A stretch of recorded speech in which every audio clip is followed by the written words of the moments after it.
Fréquemment dans les Écritures, nous sommes mis en présence de manifestations du moi. N'est-ce pas ici la grande Babylone que j'ai construite, s'écrie Nebuchadnezzar.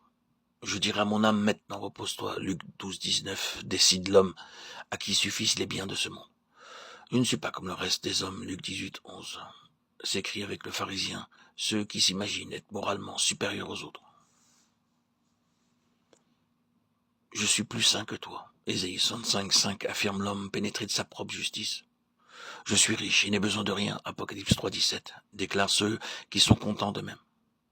Moi j'appartiens à Y et moi à Z, disent certains chrétiens de nos jours. Comme le faisaient déjà ceux de Corinthe au temps de l'église primitive. Moi je suis disciple de Paul et moi d'Apollos. Et l'apôtre leur reproche d'être encore charnel. 1 Corinthiens 3, 1, 4. C'est leur moi qui provoque les divisions dans l'église de Corinthe. La charte d'affranchissement de Paul, c'est le moi crucifié avec Christ. Cette prédication de la croix suffisait à résoudre toutes les difficultés des chrétiens de l'époque paulinienne. Nous qui sommes morts, tous sont morts si vous êtes morts. Voilà la constante exhortation de l'apôtre et son constant appel.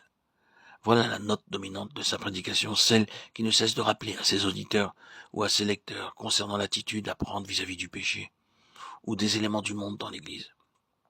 Et ceux à qui il s'adressait savaient qu'il vivait ce qu'il prêchait. S'il déclarait avoir été crucifié avec Christ, ce n'était pas pour rechercher en même temps les honneurs ou la première place, bien qu'il eût pu le faire, comme apôtre, 1 Thessaloniciens 2,6.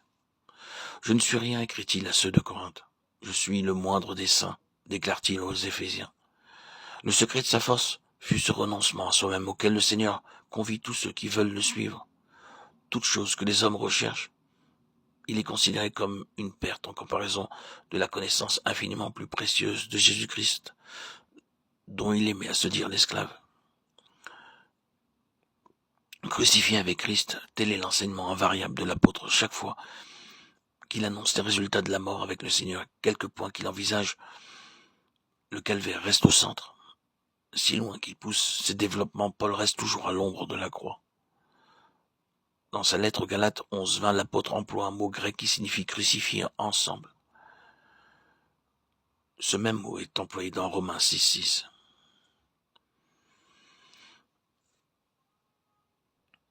Se crucifier ensemble avec Christ doit être à la base de notre foi. Si nous voulons expérimenter une constante délivrance, il faut que nos regards soient rivés sur le Christ crucifié et non pas tournés intérieurement sur nous-mêmes et nos expériences. Regardant à Jésus le chef et le consommateur de la foi, le voici le chemin de la délivrance à toutes les étapes de la vie spirituelle. Regardez au Christ crucifié comme les Israélites dans le désert regardaient au serpent d'airain pour obtenir la guérison. Comme eux, il nous faut détacher les yeux de nous-mêmes et de nos blessures, des morsures du péché, pour les reporter sur Jésus et vivre. Regardons encore, nous sommes crucifiés avec lui et par cet acte de foi qui nous unit à lui, nous nous considérons comme morts au péché. Dès que, d'un cœur droit, d'une volonté sans détour, nous rejetons tout péché connu, bien décidés à remporter la victoire, le Saint-Esprit scelle notre acte de foi d'une complète délivrance.